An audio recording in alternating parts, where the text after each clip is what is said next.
First అతనే approach అయ్యారు. అతను ఎవరమ్మా? రాజేష్, లాయర్ రాజేష్ అని ఉంది, అడ్వకేట్ రాజేష్ అని ఉంది దానిపైన. సో నేను అడ్వకేట్ని, ఏమైనా ప్రాబ్లమ్స్ ఉన్నా చెప్పండి అని అన్నారు. అప్పటికి కూడా ఇంకా నేను కళ్యాణ్ సార్తో మాట్లాడలేదు. అయినా నేను ఆ కేసు గురించి చెప్పి లేదా నా కేసు గురించి మాట్లాడాలని అయితే జరగలేదు. తర్వాత కళ్యాణ్ సార్ వచ్చారు, మేము కళ్యాణ్ సార్ త్రూనే వెళ్తున్నాము. అండ్ నా కేసు గురించి నేను మాట్లాడడము, కేసు టేకప్ చేయాలనో, నా కేసు గురించి మాట్లాడాలి అని అయితే నేను అతనితో మాట్లాడలేదండి. మరి నేను ఫార్వర్డ్ చేసిన మెసేజ్ అందరికీ వచ్చినట్టే తనకే వెళ్ళింది. ఆ మెసేజ్ పంపించిన తర్వాత కూడా నేను అతనితో కాల్ కూడా ఏం మాట్లాడలేదు. పొద్దున లేచేసరికి నాకే షాకింగ్గా ఉంది.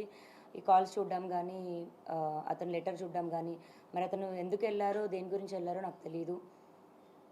ఆయన నాతో మాట్లాడినప్పుడైతే నాకు చెప్పారు, అండ్ గ్రౌండ్స్లో నీ కేసు నిలవదు, నీకు అన్ని తప్పుడు సెక్షన్స్ పెట్టారు అనుకుంటూ అయితే నాకు చెప్పారు. అది మరి నేను బ్లాక్మెయిల్గా తీసుకోవాలో లేకపోతే నా మంచి కోరి చెప్పారో నాకు తెలియదు. నేను మంచి కోరుతున్నానని చెప్పుకుంటూనే నాకు ఆల్రెడీ డిప్రెస్డ్గా ఉన్న నేను ఇంకా మా మాటలకి ఇంకొంచెం నేను డిప్రెస్ అయ్యాను.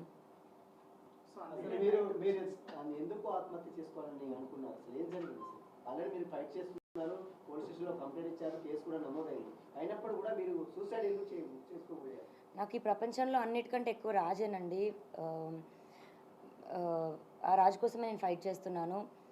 వస్తాడో రాడో తెలీదు, వస్తాడని నమ్మకంతో ఫైట్ చేస్తున్నాను. నా ప్రేమ నిజమైతే వస్తాడు అన్న ఒక హోప్తోనే ఉన్నాను.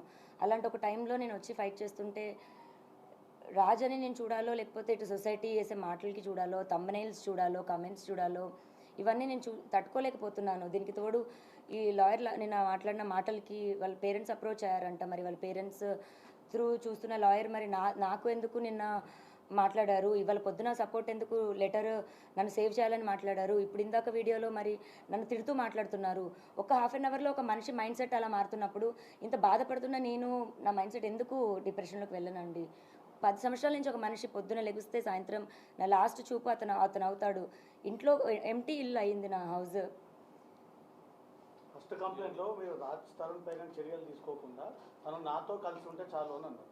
సెకండ్ కంప్లైంట్లో తను నన్ను ఇల్లీగల్గా ఇట్లా వాడుకుని వదిలేశాడు అంటున్నారు. ఇప్పుడు కూడా మీరు రాజ్ తరుణ్తో కలిసి ఉండాలని అంటున్నారు, మళ్ళీ పోలీస్ కేసులు పెడతా ఉన్నారు. కలిసి ఉండాలని పోలీస్ కేసు పెట్టడం కాదండి. పోలీస్ కేసు ఫస్ట్ నేను మాల్వి మల్హోత్రా అని వాళ్ళ తమ్ముడి పైన పెట్టాను. నన్ను బెదిరించారు. అది కూడా ఇంకా కంప్లైంట్ ఒక్కసారికి రాలేదండి. ఇప్పుడు వాళ్ళు ఉన్న 6 మంత్స్ అంటే నాకు విషయం తెలిసిన 6 నెలల తర్వాత ఇంకా నేను భరించలేక బయటికి రావడం జరిగింది. ఆ స్టేజెస్ ఎలా దాటిందంటే ఇంకా లాస్ట్ మాకు తిండి కావాలని అడిగితే అతనికి ఫోన్ చేస్తే ఆవిడ ఎత్తడం కానీ, మా పరిస్థితి మేము చెప్తే ఆవిడ వెయ్యమని చెప్తే అతను డబ్బులు వేయడం, అది ఇంకా పీక్స్కి వెళ్ళిపోయింది. ఇప్పుడు మీ అందరికీ నేను ఓపెన్గా ఎక్స్ప్లెయిన్ చేయాలంటే రోజుకో విషయం బయటకు వస్తుంది. ఆ బయటకు వచ్చిన విషయం కూడా రోజుకొక ట్విస్ట్ అని మీరు వేస్తుంటారు. ఇది ఒక్క రోజుది కాదండి, సంసారంలో ఇంకా అందరికీ జరిగినట్టే జరుగుతాయి. అండ్ ఆ మనిషి కావాలి అని అడిగాను నేను, అంతే. ఇప్పుడు పలానా రాజ్ తరుణ్ పైన కంప్లైంట్ పెట్టాలనలేదు, మాల్వి మల్హోత్రా పైన వాళ్ళ తమ్ముడి పైన పెట్టాను. వాళ్ళిద్దరితో నీకేం సంబంధం అన్న దగ్గర అఫ్కోర్స్ రాజ్ పేరు చెప్పాలి.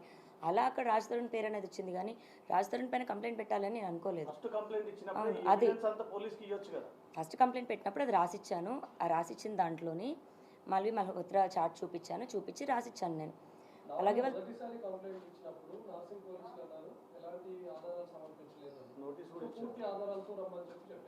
సెకండ్ టైం మీరు వెళ్ళినప్పుడు ఆల్మోస్ట్ 150+ ఫోటోగ్రాఫ్స్ ఎవిడెన్స్ అన్ని కూడా మీరు సబ్మిట్ చేసినట్టుగా తెలుస్తుంది.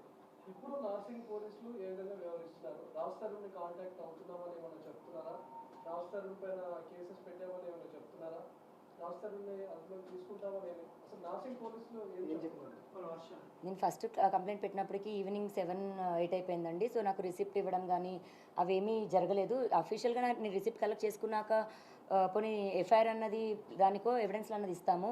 రెండో రోజుకి తెల్లారుజాము నుంచి మీడియాలో ఎలా వచ్చిందో మీ అందరికీ తెలుసు. ఆ డే నాకు బయటికి రావడానికి అంతా కూడా నేను ప్రిపేర్డ్ లేను. ఫస్ట్ నేను మీడియా ముందుకి అంత ప్రెస్ మీట్, ఇప్పుడు ఇంత ప్రెస్ మీట్ వచ్చినప్పుడు కూడా నేను ఎలా వణికాను అన్నది మీ అందరికీ తెలుసు. నేను కెమెరాస్కి అంత అలవాటు లేదు నాకు. అండ్ ఇప్పుడు ఎవిడెన్స్లు 12 ఏళ్ళ ఎవిడెన్స్లు తీయాలంటే ఒక్క రోజులో నేను రెడీగా ప్రిపేర్డ్గా లేను కదండి. నాకు 1-2 డేస్ టైం పడుతుంది. ఆ 1-2 డేస్ టైం తీసుకొని ఎవిడెన్స్లు ఇచ్చాను. మీరు అడ్వకేట్ రాజేష్తో చాలాసార్లు కాల్ చేశారు, ఆయన ఫోన్ లిఫ్ట్ చేయలేదు. 20 నిమిషాల పాటు సుదీర్ఘంగా కేసు గురించి చర్చించాలని అంటున్నారు. చాలాసార్లు కాల్ చేయడం ఏం జరగలేదండి, ఒక్కటే కాల్ జరిగింది. అండ్ అతను నాకు ఫస్ట్ అప్రోచ్ అయింది తనే అండి. నాకు అప్రోచ్ అయింది కూడా మూవీ అని, మీరు యాక్టింగ్ అంటే ఇంట్రెస్ట్ అని అప్రోచ్ అయ్యారు. లేదండి నాట్ ఇంట్రెస్టెడ్ అని చెప్పాను. తర్వాత నేను అడ్వకేట్ అని చెప్పారు. కంటిన్యూ అవుతుంటే మీరు రాజస్థాన్తో మాట్లాడి మద్యం మత్తులో లావణ్య అని ఒక ఆడియో బయటకు వచ్చింది. దాని మీద మీరు ఏం చెప్తారు? ఎప్పటిది అసలు ఆడియో? ఇప్పుడు మళ్ళీ నా పోరాటం ఒకటవుతుంటే ఈ ఒకదానిపైన ఒకటి రాజస్థాన్తో మారేటప్పుడు అట్లా లేదండి, అది లాస్ట్ ఇయర్ సెప్టెంబర్ దండి ఆడియో. అది ఆ లాస్ట్ ఇయర్ సెప్టెంబర్ నుంచే నేను మెంటల్గా ఇల్లని ప్రూవ్ చేయాలి అని ట్రై చేస్తున్న టైంలోని 3 రోజులు నాతో అతను చేసిన ఏదైతే బిహేవియర్ ఉందో అప్పుడు నేను ఇంకా తట్టుకోలేక బర్స్ట్ అయ్యి నేను రియాక్ట్ అయ్యి నేను అలా అతను నాకు చేసిన బిహేవియర్కి నేను తిరిగి ఇచ్చింది. ఈ బొల్ల పగిలిన ఇన్సిడెంట్ తర్వాత కాలేదు. లావణ్య ఇందాక క్వశ్చన్కి సమాధానం నార్సింగ్ పోలీసులు అసలు చర్యలు తీసుకుంటామన్నారా లేదా మీకు ఎలాంటి భరోసా ఇచ్చారు? అసలు రాజ్ తరుణ్ నార్సింగ్ పోలీసులను కూడా ఏమైనా ఇన్ఫ్లుయెన్స్ చేస్తున్నాడు? ఎందుకంటే మీరు కేసు పెట్టి దాదాపు చాలా రోజులు గడుస్తుంది. కేసు కూడా అయింది కదా. అది మీరు పోలీసులను అడిగితే బాగుంటుందేమో అండి. నేను అడిగాను వాళ్ళతో టచ్లో ఉన్నాను. స్టేట్మెంట్ అన్నది ఇవాళ కూడా మేము ఇవ్వాల్సి ఉంది. 3 o'clock స్టేట్మెంట్ కూడా రికార్డ్ చేస్తున్నారండి. సోమవారానికి అతని మీద ఏం చర్యలు తీసుకున్నారనేటువంటిది, లేదా అతను యాంటిసిపేటరీకి కానీ క్వాషిక్ కానీ వెళ్తున్నాడు అనేటువంటి వివరాలు ఈ లోపల వాళ్ళ ఒక టీం